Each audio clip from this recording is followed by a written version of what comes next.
Hi folks, hope you're okay. Today we're looking at no evidence for evolution, and we're looking at a scientist called Ridley who talks about the genome. He says the genome is a very clever book because in the right conditions it can both photocopy itself and read itself. The photocopying is known as replication and the reading is translation. Replication works because of an ingenious property of the four bases. And likes to pair with TG with C, so a single strand of DNA can copy itself by assembling a complementary strand with T opposite all the A's, A's opposite all the T's, C's opposite all the G's, G's opposite all the C's.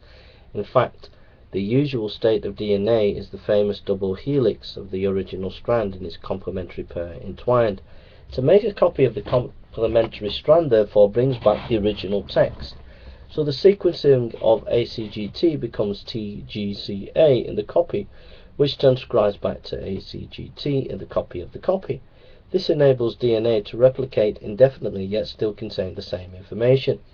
Translation is a little more complicated. First, the next text of a gene is transcribed into a copy by the same base pairing process, but this time the copy is made not of DNA but RNA, a very slightly different chemical. This RNA copy, called the messenger RNA, is then edited. The messenger is then befriended by a microscopic machine called ribosome, itself made partly of RNA. The ribosome moves along the messenger, translating each three-letter codon in turn into one letter of a different alphabet, an alphabet of 20 different amino acids, each brought by a different version of a molecule called transfer RNA. Each amino acid is attached to the last to form a chain in the same order as the codons. When the whole message has been translated, the chain of amino acids folds itself up into a distinctive shape that depends on its sequence.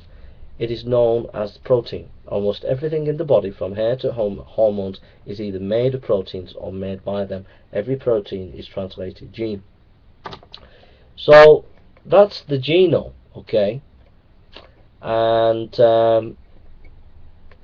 all I've got to say, my dear friends, is imagine you've got 5 computers, okay, and they're at different locations of your families, different people in your family, different houses, and we put a DVD or a CD-ROM into your computer, and then we copy it, and then we go off to another computer and put that information, and then they add something or take something away, and then we go to another computer, and then we're able to finish whatever project that we've done, and we've used 5 computers.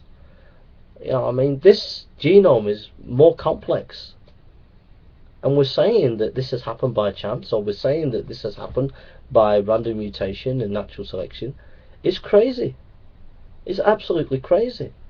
This technology is beyond chance, okay? And the atheists are going to say, no, evolution is not chance. You don't understand evolution. Evolution is a process. No, evolution is a chance. It started with chance at the beginning of time. Chance, right? And chance produced the genome, and it doesn't add up. I'm sorry. The intelligence in the genome is so complex, the information, that it could only have come from a mind. Thank you.